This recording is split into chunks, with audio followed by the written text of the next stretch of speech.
दोस्तों नमस्कार। आप सभी साथियों का स्वागत है आपके अपने YouTube चैनल एक्सेस एकेडमी पर। आज की इस वीडियो में 12,460 शिक्षक भर्ती चयनित अभ्यर्थियों के स्कूल आवंटन और नियुक्ति पत्र होल्ड वाले साथियों से जुड़ी हुई बड़ी अपडेट डिस्कस करेंगे। आप सभी से निवेदन है कि वीडियो को बिना स्किप किए हुए अंत तक देखें, जिससे वीडियो में शेयर की गई सारी जानकारी को आप आसानी से समझ सकें। वीडियो में आगे बढ़ने से पहले छोटी सी रिक्वेस्ट है कि प्लीज वीडियो को लाइक करें, दोस्तों में शेयर करें। जितने भाई बहन चैनल पर पहली बार विजिट करें, प्लीज चैनल को सब्सक्राइब करके बेल आइकन जरूर दबाएं आगे की लेटेस्ट अपडेट पाने के लिए। तो आइए साथियों शुरू करते हैं आज का ये वीडियो। सबसे पहले बात कर लेते हैं स्कूल आवंटन आदेश से जुड़ी हुई बड़ी अपडेट के बारे में। दोस्तों 12,460 शिक्षक भर्ती में चयनित अभ्यर्थियों के स्कूल आवंटन के आदेश बेसिक शिक्षा विभाग की तरफ से अभी तक जारी नहीं किया गया है और इस आदेश में आने की जो देरी है उसका प्रमुख कारण है स्थानांतरण की प्रक्रिया, क्योंकि आप सभी लोग जानते हैं बेसिक शिक्षा विभाग उत्तर प्रदेश की तरफ से 19 जून तक स्थानांतरण की प्रक्रिया कंप्लीट करने का शेड्यूल जारी किया गया है और वो प्रोसेस जो है चल रहा है बेसिक शिक्षा विभाग उत्तर प्रदेश की तरफ से, और इसी वजह से आप सभी के स्कूल आवंटन का आदेश नहीं आया है। अन्यथा आप सभी का स्कूल आवंटन का आदेश 15 तारीख तक आ जाता और अब तक आप सभी के स्कूल आवंटन की प्रक्रिया भी शुरू हो चुकी होती। लेकिन अब आप सभी साथियों को बता दें, जो स्कूल आवंटन को लेकर के अपडेट है कि 18 जून को आप सभी के स्कूल आवंटन का आदेश आने के 90% चांसेस हैं, यानी 90% चांस है कि आप सभी के स्कूल आवंटन का आदेश 18 जून को रिलीज कर दिया जाएगा और 23 जून तक स्कूल आवंटन की सारी प्रक्रियाएं कंप्लीट कर ली जाएंगी। मान लीजिए किसी भी कारणवश आप सभी के स्कूल आवंटन का शेड्यूल बेसिक शिक्षा विभाग उत्तर प्रदेश की तरफ से 18 जून को नहीं रिलीज हो पाता है, तो 19 जून को हर हाल में आप सभी का ऑर्डर रिलीज हो जाएगा और आप सभी लोग अपनी तैयारी पूरी करके रखें। वहीं आप सभी को बता दें, जिस तरीके से नियुक्ति पत्र होल्ड वाले साथियों को काउंसलिंग के बाद नियुक्ति पत्र नहीं दिए गए और उसके बाद अब जब स्कूल अलॉटमेंट की प्रक्रिया आई है उसमें भी उनको पार्टिसिपेट नहीं कराया जाने की खबरें निकलकर सामने आ रही हैं, तब आप सभी को बता दें सोशल मीडिया पर और विभिन्न यूट्यूब चैनलों के माध्यम से जानकारी दी जा रही है आप सभी को कि 12,460 शिक्षक भर्ती एक बार फिर से फंस जाएगी, स्कूल आवंटन की प्रक्रिया में हो सकती है बाधा। तो आप सभी साथियों को बता दें ये केवल कोरी कल्पना और मनगढ़ंत कहानियां हैं। नियुक्ति पत्र होल्ड वाले साथियों की तरफ से भर्ती फंसाने को लेकर के कोई प्रयास नहीं है।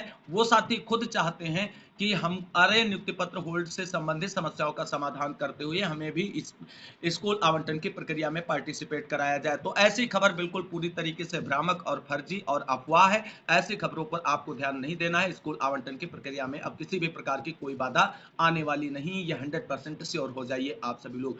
दूसरी एक और खबर सोशल मीडिया पर बहुत तेजी से वायरल हो रही है, जिसमें जिम्मेदार लोग भी उस खबर को तेजी से शेयर कर रहे हैं कि स्कूल आवंटन के समय यह चीज ध्यान रखनी है कि आप सभी लोगों को उन्हीं विद्यालयों में अपने स्कूल अलॉट कराने हैं जहां पर बच्चों की संख्या अधिक हो। ऐसा ना हो कि आप सभी को स्कूल अलॉटमेंट 50 से कम बच्चों वाले विद्यालय में हो जाए, जिससे भविष्य में स्कूल बंद होने जैसी कोई समस्या अगर खड़ी होती तो आपका करियर ना फंसने पाए। तो दोस्तों यहां पर एक चीज आप सभी को बता दें, सभी विद्यालयों का डाटा जो है वो सचिव बेसिक शिक्षा परिषद के द्वारा मानव संपदा पोर्टल पर अपडेट करा दिया गया है और जिन विद्यालयों में बच्चों की संख्या अधिक होगी और शिक्षकों का अनुपात छात्रों के अनुपात में मेंटेन नहीं होगा, उन्हीं विद्यालयों के ऑप्शन आप सभी लोगों के लिए अलॉटमेंट के लिए खुलने वाले हैं। तो इसको लेकर के बिल्कुल भी टेंशन ना लें कि आपको 50 से कम बच्चों वाला विद्यालय मिलेगा, जो कहीं बंद हो गया तो आपको दिक्कत होगी। फिर भी अगर मान लीजिए कि आपको कोई ऐसा विद्यालय मिलता है जहां पर छात्र संख्या जो कम है और आपको वहां पर स्कूल अलॉट करते हुए ज्वाइनिंग करा दी जाती है, अगर भविष्य में स्कूल बंद होने जैसी कोई भी समस्या आती है तो केवल स्कूल बंद होगा, आपकी नौकरी नहीं जाएगी, आपको किसी अन्य विद्यालय में समायोजित किया जाएगा, आपको पूरी सैलरी मिलेगी, पूरा प्रमोशन का जो प्रोसेस होता है वो सारी चीजें आपको, सारे लाभ मिलेंगे।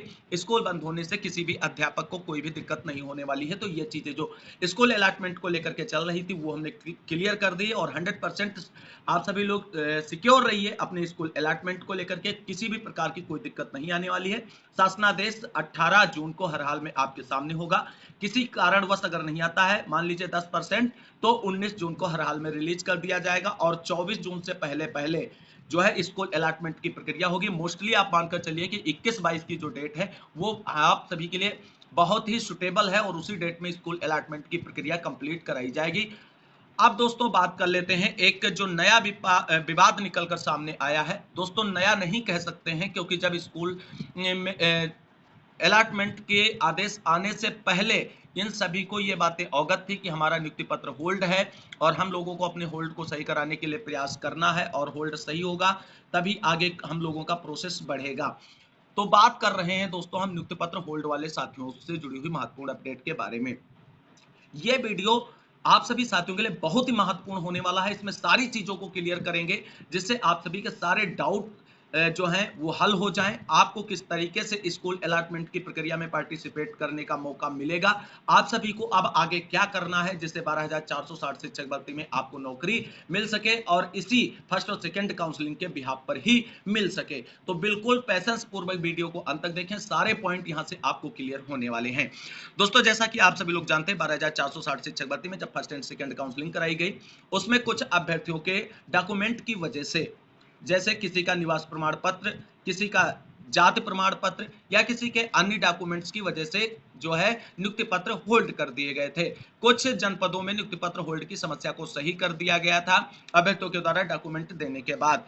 उन अभ्यर्थियों को नियुक्ति पत्र भी दे दिए गए। तो जिन अभ्यर्थियों को नियुक्ति पत्र मिल गया है नियुक्ति पत्र होल्ड होने के बाद में, अपना प्रोसेस सही करने के बाद में, तो उनको तो स्कूल अलॉटमेंट इसी प्रोसेस में कराया जाएगा। लेकिन जिनको नियुक्ति पत्र नहीं मिला है उनको टेंशन हो सकती है, क्योंकि जो बीएसए ने चयनितों की लिस्ट सचिव सर को भेजी है उसमें नियुक्ति पत्र होल्ड वाले साथियों को इंक्लूड नहीं किया गया है। और यही सबसे बड़ी जो है दिक्कत आप सभी लोगों के लिए खड़ी हो गई, क्योंकि अब आप सभी लोग स्कूल अलॉटमेंट की प्रक्रिया से बाहर हो चुके हैं। अब आप सभी लोगों को सबसे पहले संगठित होना है और संगठित होकर के एकजुटता के साथ प्रयास करना है, तभी बेसिक शिक्षा विभाग की तरफ से आप सभी के स्कूल अलॉटमेंट की प्रक्रिया संपादित कराने को लेकर के बड़ा फैसला लिया जाएगा और आप सभी के नियुक्ति पत्र होल्ड की समस्याओं को सॉर्ट आउट कराते हुए समस्या दूर की जाएगी और स्कूल अलॉटमेंट की प्रक्रिया जो है पार्टिसिपेट कराई जाएगी। अब नियुक्ति पत्र होल्ड पर क्या बड़ा खुलासा निकलकर सामने आ रहा है, देख लेते हैं। ये खबर यहाँ पर जो सोशल मीडिया पर तेजी से वायरल हो रही है। तो यहाँ पर दोस्तों आप सभी लोग देख सकते हैं कि शिक्षक पद पर नियुक्ति पत्र देने को 5 लाख रिश्वत मांगने का आरोप। खबर अमेठी से है। 12,460 पदों पर शिक्षक भर्ती के लिए जिले को आवंटित 264 सीट पर 5 जनवरी 2024 को काउंसलिंग हुई थी। काउंसलिंग प्रक्रिया पूर्ण होने के बाद 12 अभ्यर्थियों के शैक्षिक अभिलेख संदिग्ध मिलने पर नियुक्ति पत्र रोका गया था। इन्हीं में फिरोजाबाद निवासी धर्मराज सिंह व झांसी निवासी महेशचंद्र प्रजापति भी शामिल हैं। दोनों अभ्यर्थियों ने मध्य प्रदेश बोर्ड से हाई स्कूल व इंटरमीडिएट की पढ़ाई की है। हाई स्कूल व इंटरमीडिएट के अंक पत्र में 2+2 अंकित होने से अभिलेख संदिग्ध बताकर नियुक्ति पत्र रोकने का आरोप लगाया गया। धर्मराज का आरोप है कि काउंसलिंग के दौरान शिक्षक हरिकृष्ण व संविदा कर्मी अनिरुद्ध ने 5 लाख रुपए की मांग की थी। दोनों ने कहा कि रुपए आज ही दे दो। अभी चयन समिति ने कार्रवाई पर हस्ताक्षर नहीं किए हैं। रुपए न दे पाने के चलते नियुक्ति पत्र जारी नहीं किया गया। बीते 28 मई को बीएसए कार्यालय में तैनात लिपिक रविंद्र श्रीवास्तव ने धर्मराज को फोन पर कार्यालय बुलाया। दोनों के बीच हुई बातचीत का ऑडियो भी प्रसारित हो रहा है, जिसमें अभ्यर्थी को कार्यालय से बाहर मिलने की बात कही जा रही है। हालांकि प्रसारित ऑडियो की पुष्टि दैनिक जागरण नहीं करता है या जांच का विषय है। वहीं यहां पर आप सभी लोग देख सकते हैं डीएम से मिलकर अभ्यर्थियों ने की शिकायत। दोनों अभ्यर्थी साक्ष्य सहित शनिवार को कलेक्ट्रेट पहुंची। संपूर्ण समाधान में सुनवाई कर रही डीएम निशा अनंत से मिलकर मामले में शिकायत की। डीएम ने मामले की जांच कर कार्रवाई का निर्देश दिया, जिसके बाद टीम सक्रिय हुई है। वहां आप सभी लोग यहां पर देख सकते हैं फिर क्या चीजें निकलकर सामने आई। तो 12,460 शिक्षक भर्ती में काउंसलिंग के दौरान अभिलेखों में त्रुटि बताकर रोका गया नियुक्ति पत्र। रिश्वत मांगने में कार्यालय में तैनात लिपिक, संविदाकर्मी व एक शिक्षक भी है शामिल। दोस्तों यहाँ पर जो अपडेट है वो है अभ्यर्थियों द्वारा लगाए गए आरोप निराधार हैं और मामला सचिव बेसिक शिक्षा परिषद के संज्ञान में है। शैक्षिक अभिलेखों का सत्यापन हो गया है। उच्च अधिकारियों के निर्देश व आदेश के बाद नियुक्ति पत्र जारी किया जाएगा। संजय तिवारी बीएसए अमेठी की तरफ से ऐसी खबर निकलकर सामने आ रही है। तो कुल मिलाकर के एक बड़ी खबर निकलकर सामने आ रही है, जहां पर रिश्वत लेने का बड़ा आरोप लगाया गया है नियुक्ति पत्र के नाम पर 12,460 शिक्षक भर्ती में। हालांकि जो बीएसए हैं उनकी तरफ से इस खबर को पूरी तरीके से निराधार बताया गया है। डीएम साहिबा की जांच में क्या चीजें निकलकर सामने आएंगी उससे सारी चीजें स्पष्ट हो जाएंगी। अगर वास्तव में रिश्वत लेकर के नियुक्ति पत्र देने की बात की गई तो वास्तव में निराशाजनक है और इस तरीके की कार्रवाई किसी भी जनपद में और किसी भी अभ्यर्थी के साथ नहीं होनी चाहिए। अब बात कर लेते हैं नियुक्ति पत्र होल्ड से जुड़ी हुई सभी महत्वपूर्ण खबरों के बारे में। तो दोस्तों आप सभी को बता दें 12,460 शिक्षक भर्ती में जितने भी साथी नियुक्ति पत्र होल्ड वाले हैं सभी को एक प्लेटफॉर्म पे आना होगा, एकजुट होकर ना होगा, संगठित होना होगा और सभी को एकजुट होकर के एक साथ मिल करके जो अखबारों में संख्या आप सभी को बता दें 250 की जा रही है, वो संख्या 400 के समथिंग निकलकर सामने आएगी नियुक्ति पत्र होल्ड वाले। आपका नियुक्ति पत्र होल्ड है, किसी भी कारण से होल्ड हो, जाति की वजह से, निवास की वजह से, या पद के सापेक्ष होल्ड हो, या किसी भी तरीके से होल्ड हो, सभी नियुक्ति पत्र होल्ड वाले साथियों की संख्या 400 के समथिंग है। और ये सभी 400 साथी एक साथ एक संगठन बनाए और सभी लोग मिल करके मंगलवार को एससीईआरटी पहुंचे, वहां डीजी मैम को अपनी समस्याओं से अवगत कराएं। जब आपकी संख्या अधिक होगी और समस्याओं से अवगत कराएंगे तो आप सभी की समस्या का निस्तारण 100% किया जाएगा, क्योंकि 69,000 शिक्षक भर्ती मामले में जो नियुक्ति पत्र होल्ड वाले साथी थे उनके निवारण के लिए डीजी मैम की तरफ से विस्तृत ऑफिशियल आदेश जारी हुआ था, जिसको हम डिस्कस कर रहे हैं और किन किन पॉइंट को वहां पर क्लियर किया गया था, जिससे आप सभी लोगों को क्लियर हो जाएगा कि आपके नियुक्ति पत्र होल्ड की समस्या सॉर्ट आउट होने वाली है या नहीं होने वाली है।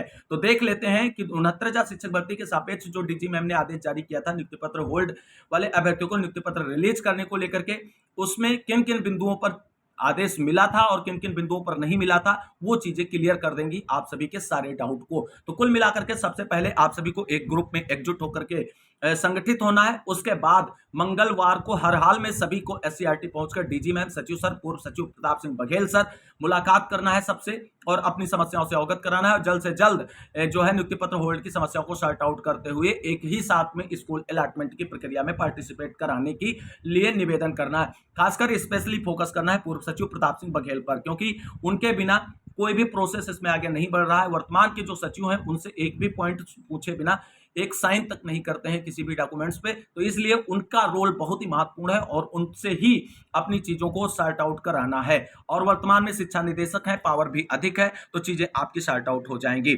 अब देख लेते हैं कि 69,000 शिक्षक भर्ती में किन किन अभ्यर्थियों के नियुक्ति पत्र होल्ड थे और उनको रिलीज किया गया था, किन के नहीं रिलीज किए गए थे। तो दोस्तों यहाँ पर आप सभी लोग देख सकते हैं 69,000 शिक्षक भर्ती का एक आदेश है, जिसमें नियुक्ति पत्र होल्ड वाले साथी जो थे उनके होल्ड को रिलीज करने के लिए जो आदेश जारी हुआ था। प्रेषक रेणुका कुमार, अपर मुख्य सचिव उत्तर प्रदेश शासन, सेवा में समस्त जिला अधिकारी उत्तर प्रदेश, महानिदेशक स्कूल शिक्षा उत्तर प्रदेश लखनऊ, निदेशक बेसिक शिक्षा उत्तर प्रदेश लखनऊ और समस्त बेसिक शिक्षा अधिकारी उत्तर प्रदेश लखनऊ को यह पत्र प्रेषित किया गया था। 4 दिसंबर 2020 को यह आदेश जारी हुआ था। यहाँ पर आप सभी लोग देख सकते हैं विषय है परिषदीय प्राथमिक विद्यालयों में 69,000 रिक्त पदों के सापेक्ष अभ्यर्थियों के चयन या नियुक्ति प्रक्रिया में अभिलेखों में विसंगति के संबंध में स्पष्टीकरण। महोदय, उपयुक्त विषय महानिदेशक स्कूल शिक्षा उत्तर प्रदेश के पत्र संख्या महानिदेशक स्कूल शिक्षा 6030/2020 दिनांक 11/11/2020 का कृपया संदर्भ ग्रहण करने का कष्ट करें, जिसके द्वारा परिषदीय प्राथमिक विद्यालयों में 69,000 रिक्त पदों को भरे जाने हेतु बेसिक शिक्षा अधिकारियों द्वारा प्राप्त कराई गई विसंगतियों के संबंध में अग्रेतर कार्रवाई हेतु निर्देश उपलब्ध कराने की अपेक्षा की गई है। उक्त के संबंध में शासन स्तर पर दिनांक 18/11/2020 को विभागीय अधिकारियों के साथ संपन्न बैठक में के क्रम में परिलक्षित विसंगतियों के संबंध में निम्न अनुसार कार्रवाई किए जाने का निर्णय लिया गया है। यहाँ पर सबसे पहले आप सभी लोग देख सकते हैं जो पहला पॉइंट है कि बिंदु संख्या 1 है हाई स्कूल इंटरमीडिएट स्नातक प्रशिक्षण टीटी के अंक पत्र एवं प्रमाण पत्र में अब अंकित अभ्यर्थी के नाम क्रमांक माता पिता के नाम में भिन्नता।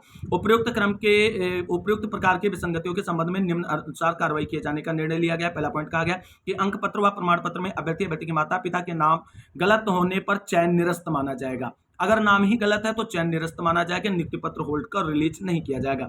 किंतु ऐसे चयनित अभ्यर्थी जिनके द्वारा अपने अथवा माता पिता के नाम की मात्र वर्तनी यानी स्पेलिंग मूल शैक्षिक अभिलेखों से भिन्न अंकित की गई है, उनको नियुक्ति पत्र इस शर्त के साथ दे दी जाए कि तो किस आधार पर दे दिया जाए ऐसे अभ्यर्थियों को नियुक्ति पत्र कि वह अपने शैक्षिक अभिलेखों में 6 माह की समय सीमा के भीतर संशोधन कराकर जिला बेसिक शिक्षा अधिकारी कार्यालय में अभिलेख जमा करेंगे। तो इस पॉइंट पे उनको दे दी गई परमिशन और उनके नियुक्ति पत्र होल्ड को रिलीज कर दिया गया था। अभ्यर्थियों के आवेदन एवं प्रस्तुत अंक पत्र एवं प्रमाण पत्र में माता पिता का नाम अलग होने की अलग अलग है तो स्वीकार नहीं किया जाएगा और आपका जो है जो नियुक्ति है वो निरस्त कर दी जाएगी।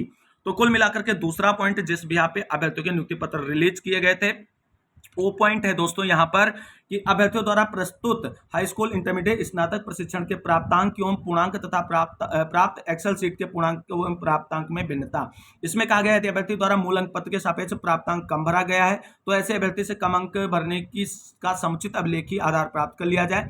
समुचित आधार पाए जाने पर अभ्यर्थी के से इस आशय का शपथ पत्र अनिवार्य रूप से लेकर के कि वह अपनी भरे हुए कम अंक के आधार पर चयन से सहमत है तथा भविष्य में अधिक प्राप्त अंक के आधार पर मेरिट परिवर्तन की मांग नहीं करेगा। चूंकि मेरिट में कोई परिवर्तन नहीं होना, इस कारण इसको नियुक्ति पत्र निर्गत कर दिया जाए। ये भी स्थिति हो सकती है जब कम अंक और ज्यादा अंक आपके द्वारा भरे गए हों, तब भी यहाँ पर आप सभी को जो है दिया जा सकता है। लेकिन ऐसे अभ्यर्थी जो आवेदन पत्र में शैक्षिक अर्हता में प्राप्त वास्तविक अंक से अधिक प्राप्त अंक भरेंगे के संबंध में उल्लेखनीय है कि चूंकि मेरिट अभ्यर्थी द्वारा अंकित प्राप्त अंक के आधार पर निर्धारित होना आता, यदि उनको वास्तविक कम प्राप्त अंक के आधार पर चयन किया जाता है तो मेरिट परिवर्तित हो जाएगी। इससे पूरी चयन पर सूची परिवर्तित हो जाएगी। वास्तविक प्राप्तांक से अधिक अंक भरने का उद्देश्य जो है वो कहीं ना कहीं आप सभी लोगों के लिए खतरेदायक हो सकता है, तो इस बिहाफ पे आपका नियुक्ति पत्र रिलीज नहीं किया जाएगा।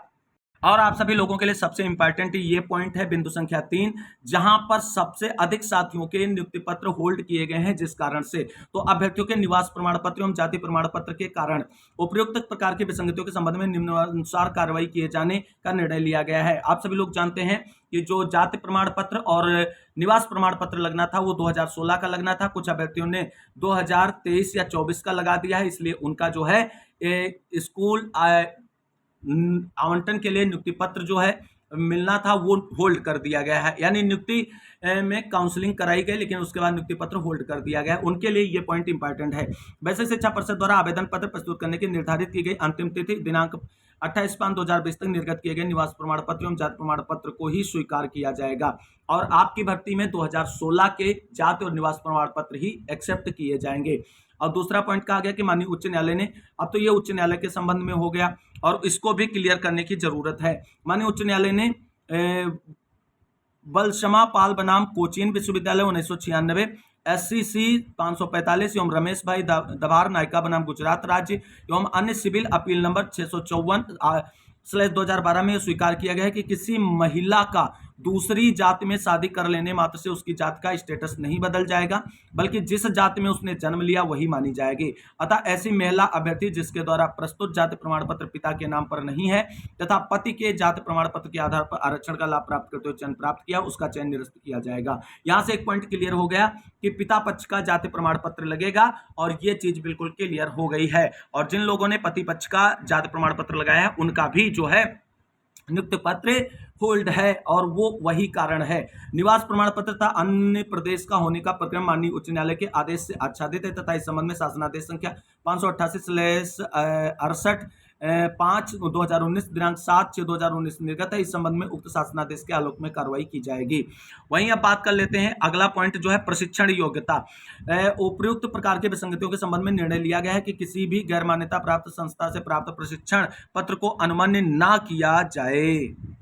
बाकी यहाँ पे अन्य सारे कारण हैं जो आप सभी लोगों के लिए इंपॉर्टेंट कारण थे, वो हमने डिस्कस कर दिया है कि यहाँ पे अनापत्ति प्रमाण यानी एनओसी के कारण नियुक्ति पत्र होल्ड वालों के लिए क्या है। और वहीं छठा कहा गया है पॉइंट, सीबीएसई एवं आईसीएसई बोर्ड द्वारा निर्गत हाई स्कूल में इंटरमीडिएट के अंक पत्र के आधार पर अगर किसी का नियुक्ति पत्र होल्ड किया गया है तो उसके लिए क्या प्रावधान है। और सातवां पॉइंट कह रहा है यदि अंक पत्र या मूल प्रमाण पत्र खो जाने के कारण नियुक्ति पत्र होल्ड है तो क्या प्रावधान है। ये सारी चीजें अगर आप विस्तृत रूप से पढ़ना चाहते हैं तो study with DSLG Telegram channel join करें, वहां पर इसकी कंप्लीट पीडीएफ हम आपको अपलोड करते हुए उपलब्ध करा देंगे, जिससे आप सभी लोग पढ़ करके अपनी समस्याओं को सॉर्ट आउट कर सकते हैं। और यहाँ पे अन्य कारण देख सकते हैं जिसमें आवेदन पत्र में महिला के स्थान पर पुरुष तथा पुरुष के स्थान पर महिला अंकित किए जाने के कारण अगर नियुक्ति पत्र होल्ड है तो क्या हो सकता है। और 10वां बिंदु है शिक्षा मित्र के प्रकरण, ये तो 69,000 शिक्षक भर्ती से संबंधित था। और यहाँ पर आप सभी लोग देख सकते हैं बिंदु संख्या 11, अभ्यर्थी द्वारा विशेष आरक्षण के लाभ के संबंध में अगर किसी प्रकार की कोई दिक्कत की वजह से नियुक्ति पत्र होल्ड है तो ये भी आप देख सकते हैं। और अगला पॉइंट है 1 वर्ष में 2 डिग्री होने के कारण अगर नियुक्ति पत्र होल्ड है तो आपके नियुक्ति पत्र का क्या होगा। और अगला पॉइंट कह रहा है सीजीपीए के आधार पर गुणांक का आकलन के लिए अगर आपका नियुक्ति पत्र होल्ड है तो क्या प्रावधान हो सकता है, क्या आपका नियुक्ति पत्र रिलीज किया जाएगा या नहीं रिलीज किया जाएगा। तो इसी तरीके से कुल 69,000 शिक्षक भर्ती में नियुक्ति पत्र होल्ड वाले साथियों के नियुक्ति पत्र रिलीज करने और न रिलीज करने संबंधी कारणों की एक विस्तृत पीडीएफ यहाँ पर आप सभी के सामने है, जिसमें कई सारे आदेश और पॉइंट मेंशन किए गए हैं। और अब आप सभी लोग इसको पढ़ के क्लियर कर सकते हैं कि आप सभी का नियुक्ति पत्र जो होल्ड है वो रिलीज किया जाएगा बेसिक शिक्षा विभाग की तरफ से या नहीं किया जाएगा। कुल मिलाकर के यहाँ पर ये 9 से 10 पेज की पीडीएफ आप सभी के सामने है, जिसमें लगभग कई पॉइंट जो हैं वो मेंशन किए गए हैं। लगभग 21 पॉइंट मेंशन किए गए हैं नियुक्ति पत्र होल्ड के कारणों और रिलीज करने संबंधी जानकारियों को लेकर के। तो कुल मिलाकर के इस पीडीएफ को पढ़ के आप क्लेरिफाई कर सकते हैं कि आपके स्कूल आवंटन की प्रक्रिया में पार्टिसिपेशन के लिए वैलिड हो पाएंगे या नहीं हो पाएंगे, आपका नियुक्ति पत्र रिलीज होगा या नहीं होगा। तो दोस्तों आप सभी को बता दें, जिन साथियों का नियुक्ति पत्र रिलीज हो जाएगा बेसिक शिक्षा विभाग की तरफ से आदेश जारी करने के बाद, तो उनको स्कूल अलॉटमेंट कराया जाएगा। अगर इस समय की प्रक्रिया में पार्टिसिपेट नहीं कर पाते तो उन्हें अलग से पार्टिसिपेट करने का मौका दिया जाएगा स्कूल अलॉटमेंट की प्रक्रिया में। और जिन अभ्यर्थियों के नियुक्ति पत्र निरस्त कर दिए जाएंगे यानी रिलीज नहीं होंगे होल्ड के कारणों को सही से सॉर्ट आउट करने के बाद भी, तो उन सभी की सीटों को वैकेंट मानते हुए आगे की भर्ती प्रक्रिया में वैकेंट सीट के रूप में उन्हें काउंट करते हुए आगे प्रोसीड कर दिया जाएगा। तो दोस्तों कुल मिलाकर के आप सभी को बताते हैं 12,460 शिक्षक भर्ती में जितने अभ्यर्थी नियुक्ति पत्र होल्ड वाले हैं सभी लोग मंगलवार को एससीईआरटी पहुंचकर अपनी समस्याओं को वहां पर रखें। और अब जो कुछ भी होगा आप सभी के नियुक्ति पत्र के साथ में, यानी होल्ड रिलीज होगा या होल्ड ही रहेगा, नियुक्ति पत्र निरस्त होगा, ये फैसला बेसिक शिक्षा विभाग उत्तर प्रदेश को लेना है और उसका फैसला सभी को सर्वमान्य होगा। क्योंकि कारणों को लेकर के जो आप सभी की कमियां रही हैं उनको अगर स्पष्ट मेंशन करते हुए शॉर्ट आउट कर दिया गया तो आप सभी लोग भर्ती में शामिल हो सकते हैं। तो इस वीडियो में बस इतना ही। इस वीडियो में बहुत ही महत्वपूर्ण जानकारी शेयर की गई है। सभी लोग प्लीज वीडियो को लाइक करते हुए दोस्तों में शेयर कर दीजिए। सभी नियुक्ति पत्र होल्ड वाले साथियों के लिए वीडियो बहुत ही महत्वपूर्ण रहने वाला है। तो इस वीडियो को अंत तक देखने के लिए सभी साथियों को तहे दिल से शुक्रिया, बहुत बहुत धन्यवाद। मिलते हैं अगली वीडियो में, तब तक के लिए सभी साथियों को जय हिंद, जय भारत, वंदे मातरम।